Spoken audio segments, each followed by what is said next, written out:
Assalamualaikum warahmatullahi wabarakatuh. Perkenalkan, nama saya Ganda Zeni Sevi.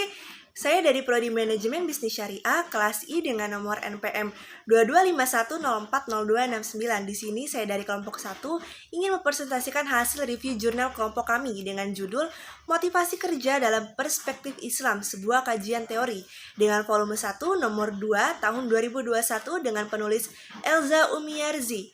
Metode penelitian dalam jurnal ini. Penelitian ini merupakan penelitian pustaka, yaitu jenis penelitian yang dilakukan dengan membaca buku-buku atau majalah, jurnal, hasil penelitian, dan sumber data lainnya untuk menghimpun data dari berbagai literatur, baik perpustakaan maupun di tempat-tempat lain, baik secara online maupun offline, tentang tema yang dibahas. Setelah data terkumpul, data diinventarisasi, kemudian dianalisis dengan analisis deskriptif kualitatif.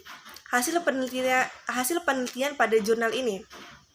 Sebagai agama rahmatan lil alamin, Islam mengatur konsep bekerja dan motivasi yang terkandung di dalamnya, dengan tujuan untuk mengetahui bagaimana motivasi bekerja dalam perspektif Islam. Hasil penelitian ini memperlihatkan bahwa bekerja dalam Islam bagian dari ibadah, dan motivasi bekerja tidak hanya untuk urusan dunia, melainkan juga akhirat, sehingga disebutkan seorang muslim yang bekerja adalah orang yang mulia, sebab bekerja adalah bentuk ibadah yang merupakan kewajiban setiap orang yang mengaku mukmin. Sebab motivasi kerja sangat penting untuk menunjang diri, semangat dalam bekerja sehingga menghasilkan sesuatu kepuasan tersendiri, dan motivasi kerja merupakan dasar manusia untuk memperoleh ibadah dari Allah Subhanahu wa taala. Istilah kerja dalam Islam bukanlah semata-mata merujuk pada mencari rezeki untuk menghidupi diri dan keluarga dengan menghabiskan waktu siang maupun malam, dari pagi hingga sore terus-menerus tak kenal lelah, tetapi kerja mencakup segala bentuk amalan atau pekerjaan yang mempunyai unsur kebaikan dan keberkahan bagi diri, keluarga, dan masyarakat sekelilingnya serta negara. Jika membaca hadis-hadis Rasulullah SAW tentang ciri-ciri manusia yang baik di sisi Allah, maka tidak heran bahwa di antara mereka itu adalah golongan yang memberi minum anjing kelaparan, mereka yang memelihara mata, telinga, dan lidah dari perkara yang tidak berguna, tanpa melakukan amalan sunnah yang banyak, dan seumpamanya banyak hadis yang menjelaskan tentang pentingnya bekerja di dalam Islam, seperti dari Mikdan radhiyallahu anha dari Nabi Muhammad SAW bersabda, tidaklah makan seseorang lebih baik dari hasil usahanya sendiri.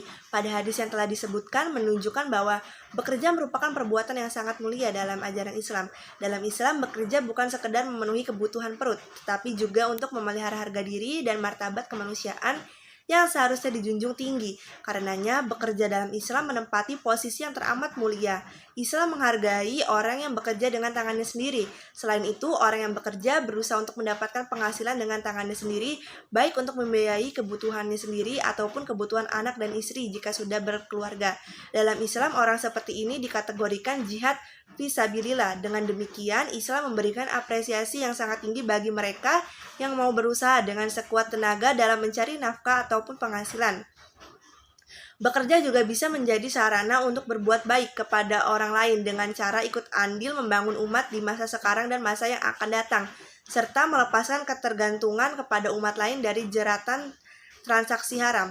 Kemudian kelebihan dan kekurangan pada jurnal ini. Yang pertama yaitu kelebihannya. Dalam jurnal ini pembahasannya dengan judul sudah sesuai, di mana jurnal ini membahas tentang konsep harta, etika, dan motivasi kerja dalam perspektif Islam yang harus mencapai falah dan rahmatan lil alamin. Dan juga isi dalam jurnal ini mudah dipahami. Kekurangannya, penulis menggunakan analisa khusus penulis terlalu menggunakan analisa khusus dan juga ukuran penelitian yang kecil. Contohnya pada daftar pustaka, penulis memakai beberapa sumber dari orang yang sama. Sekian review jurnal dari saya. Apabila terdapat kekurangan dan kesalahan, saya mohon maaf. Kepada Allah saya mohon ampun. Saya akhiri. Wassalamualaikum warahmatullahi wabarakatuh.